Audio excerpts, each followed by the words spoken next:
केंद्रीय गृहमंत्र्याकडून देशाच्या 150 कलेक्टरला फोन गेले, काही झालं तरी तिथं कॅन्डिडेट जिंकवा. जयराम नरेश यांनी आरोप लावलेला आहे. रमेश यांनी केंद्रीय गृहमंत्र्यांनी देशातील 150 पेक्षा अधिक कलेक्टरांना फोनद्वारे ही निवडणूक लक्ष केंद्रित करण्याच्या संदर्भात सूचना दिल्याचा एक गौप्यस्फोट केलेला आहे.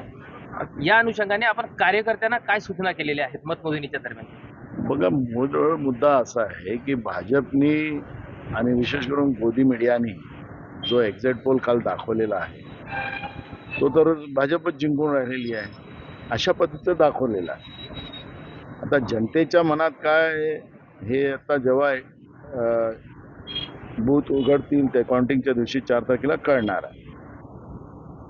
पण ज्याप्रमाणे ही जी चर्चा आहे की केंद्रीय गृहमंत्र्याकडून देशाच्या 150 कलेक्टरला फोन गेलेत आणि काही झालं तरी तिथं कॅन्डिडेट जिंकवा अशा पद्धतीचे रूमर सुरू झाली, म्हणजे भाजप निवडणूक हारते आहे आणि म्हणून भीतीपोटी कलेक्टरवर दबाव आणते आहे हे त्याच्यातून स्पष्ट होते आहे.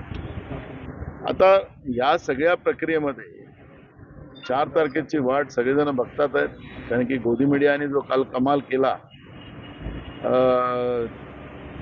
त्याच्यामुळे लोकांमध्ये संतप्त भावना आणि या संतप्त भावनेमुळे लोकांमधला राग किती मोठ्या प्रमाणात 4 तारखेला पाहायला मिळेल ते आपल्याला पाहायला मिळेल. एक पण या गोदी मीडियाच्या भानगडीत न पडता महाराष्ट्रातल्या सगळ्या कार्यकर्त्यांनी शेवटचं ईव्हीएम मशीन ओपन होतपर्यंत त्या ठिकाणाहून हलायचं नाही, पूर्ण काळ त्या ठिकाणी राहायचं. महाराष्ट्रामध्ये काँग्रेस आणि महाविकास आघाडीचाच विजय होणार. जवळपास 38 ते 40 जागा या महाविकास आघाडी जिंकतील अशा पद्धतीचा जो जनतेच्या मनातला कौल आहे तो आपल्याला 4 तारखेला पाहायला मिळणार आहे. पण जे गोदी मीडियाच्या माध्यमातून कार्यकर्त्यांना डिस्टर्ब करण्याचा आणि लोकांना डिस्टर्ब करण्याचा प्रयत्न झालेला आहे, हा फक्त एक वातावरण निर्मिती करण्याचं पाप केंद्रातल्या नरेंद्र मोदीच्या सरकारने केलेलं आहे. त्याला घाबरण्याचं कुठलंही कारण नाही.